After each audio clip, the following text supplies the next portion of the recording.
आप सभी को मेरा नमस्कार। मैं हूं doctor Jaya Shivare, consultant homeopathic physician.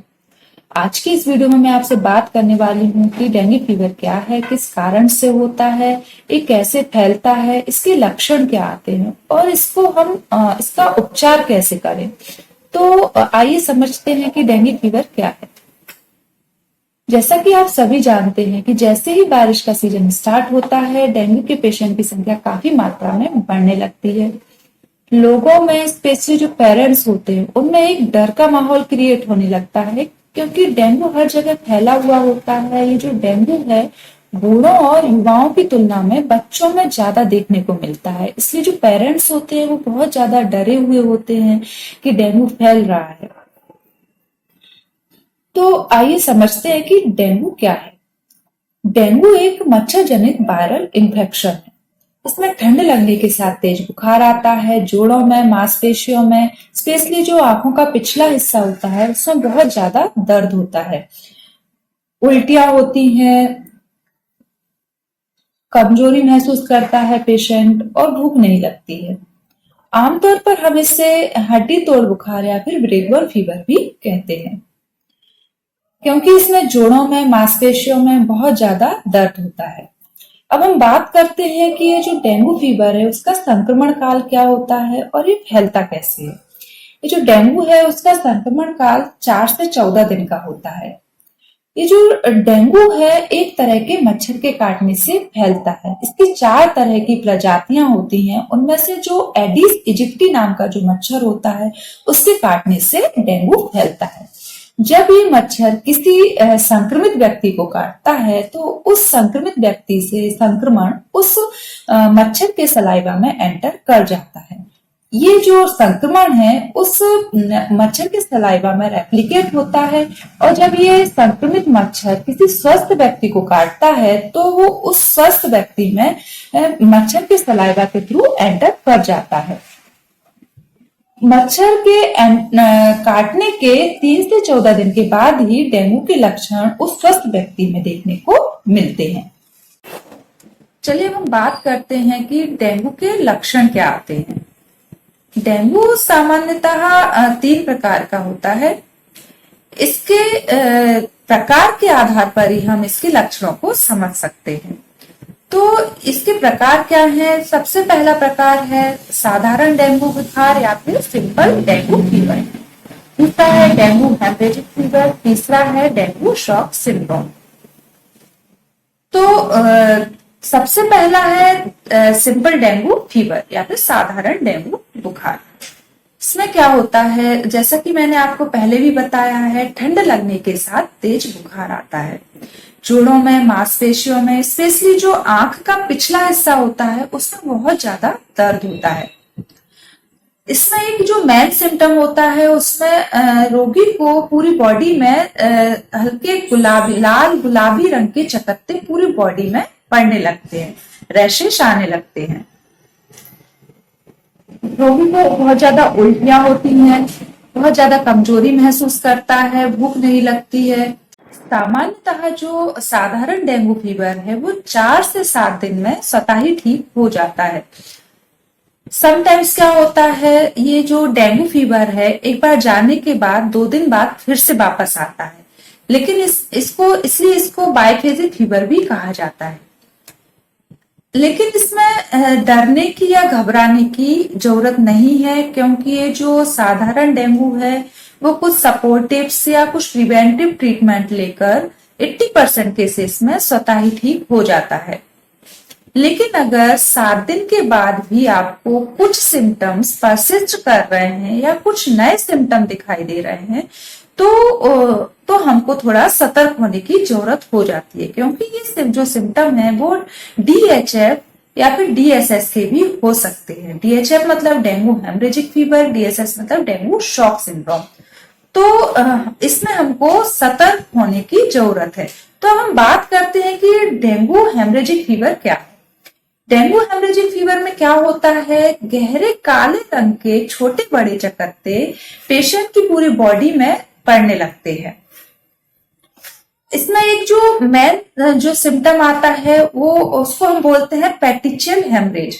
Patient की बॉडी में छोटे छोटे ब्लड के रक्त के जो दाने हैं वो दिखने लगते हैं। मीन्स उसमें जो रक्त की जो छोटी छोटी कोशिकाएं होती हैं वो रप्चर होने लगती है, जिसके कारण जो रक्त का जो स्राव है वो होने लगता है और छोटे छोटे पेटिशियल हेमरेज पूरी बॉडी पर दिखते हैं। ये क्यों होता है?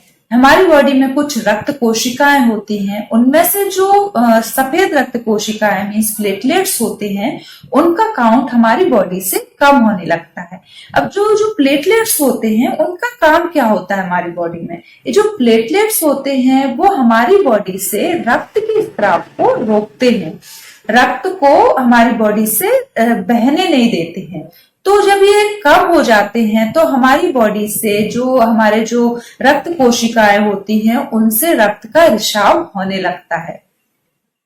तो समटाइम्स क्या होता है कि हमारे मसूड़ों से खून आने लगता है, हमारी नाक से खून आने लगता है। जब पेशेंट को उल्टियां होती हैं तो उल्टी से खून आता है, और जब लैट्रिन जाता है तो लैट्रिन से भी खून आने लगता है, क्योंकि इनमें प्लेटलेट्स का काउंट कम होने लगता है। तो ये हो गया है डेंगू हेमरेजिक फीवर। अब बात करते हैं कि डेंगू शॉक सिंड्रोम में क्या होता है। इसमें क्या होता है, पेशेंट का जो ब्लड प्रेशर है बहुत ज्यादा लो होने लगता है। पेशेंट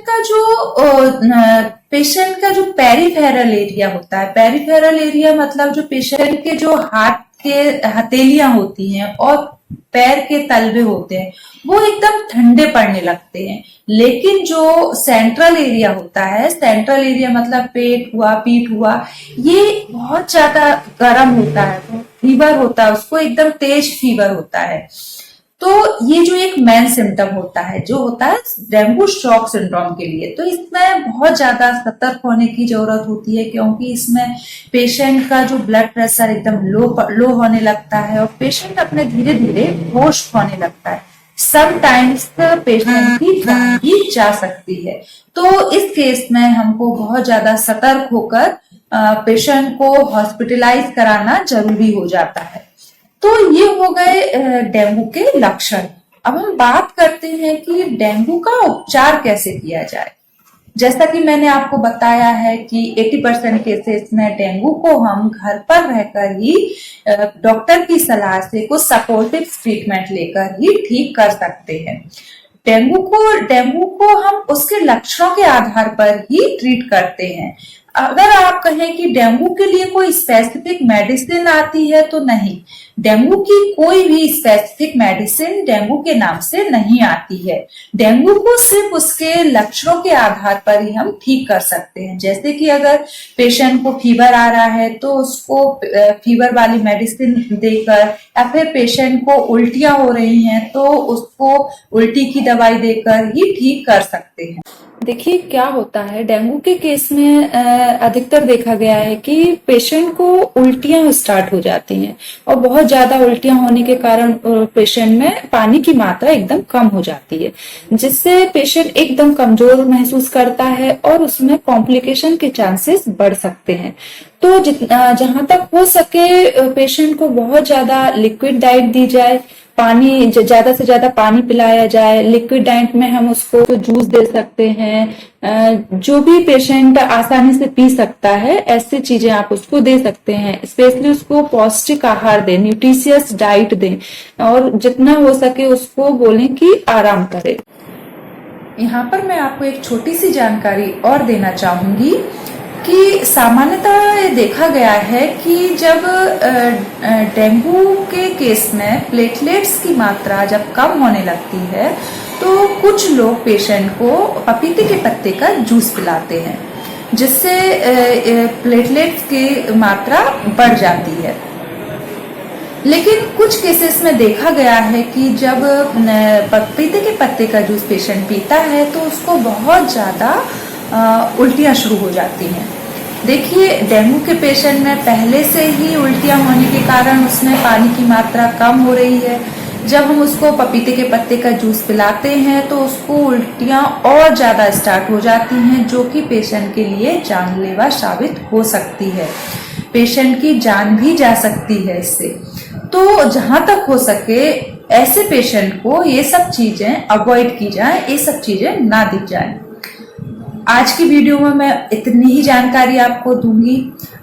अगली वीडियो में बनाऊंगी कि ये डेंगू से हम रोकथाम कैसे करें, डेंगू को होने से कैसे बचाया जाए। एक बात का ख्याल आप जरूर रखिए कि डेंगू से डरने की जरूरत नहीं है, घबराने की जरूरत नहीं है। डेंगू स्वतः ही ठीक हो जाता है, लेकिन उससे सतर्क होने की बहुत जरूरत है। हमको उसके लक्षण के आधार पर उससे सतर्क होना बहुत जरूरी है। आज के सेशन में इतना ही। नमस्ते।